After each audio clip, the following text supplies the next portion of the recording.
Hi there and welcome to Millennial Meals. On this episode, we'll be making the German dish known as Schnitzels. Let's get right into it. For ingredients, you're going to want a pork loin, eggs, milk, and a breadcrumb container. You can usually find this in the store in different flavors, and oil. In this case, I'm using peanut oil.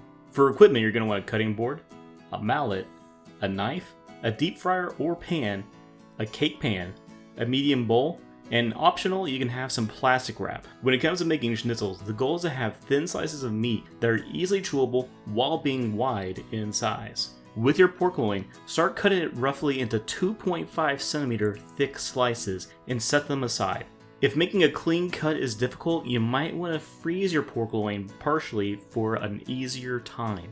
Once you have your slices, grab those pieces and put them on your cutting board. And if you do have it, put the plastic wrap on top or saran wrap to place over the pork loin. Once the piece is wrapped, you'll grab your tenderizer to begin hitting the slice. Start at the center and slowly work your way to the edges and just keep whacking at it until you get it to the desired thickness and width. I generally like making the slices about half its original size. With your cake pan, pour enough milk just to barely cover the bottom of the pan. Next, open about 3 eggs and drip them into your cake pan. With a fork, churn the eggs and milk together till it's mostly about the same looking liquid. If you see some yellow strips, that's fine, as long as we got our eggs inside to help act as a glue with our milk.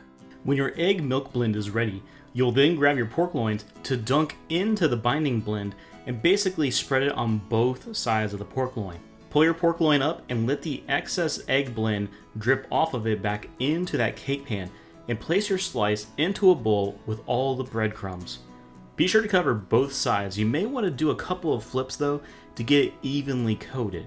Once you're done, place it on a separate plate. If you want, you can take that breaded slice and place it back into the cake pan to get some of that liquid egg blend and put it through another round of the breading for a breadcrumb bowl. Keep in mind, if you double bread it, you may have to cook it a little bit longer in your fryer.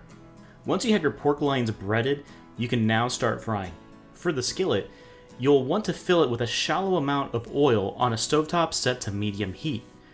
For a deep fryer, you'll set your temperature to 400 degrees and wait till it reaches that right temp before frying. When the oil reaches temp, place your pork loin away from yourself to avoid a splashback of hot oils. It takes roughly about 5 minutes for a pork loin to be fully cooked. But a good rule of thumb is that if it's floating and not putting off much bubbles, then it should be good to munch upon. For me, I would cook my pork loins for about 2 minutes on each side, but if the pieces were thicker, like the double breaded pieces, then I would cook it for a little bit longer. Once your schnitzel is done, hold it above the fryer to let the excess oil drip back into the pot, and then place your schnitzel on your plate to enjoy. If you feel the schnitzel needs a little bit more, just more little pizzazz, you can add a little bit of gravy on top with some thinly sliced mushrooms, or you can simply garnish it with some thin slices of lemons. With that said though, this is how you make schnitzels. Y'all stay safe and have a good one.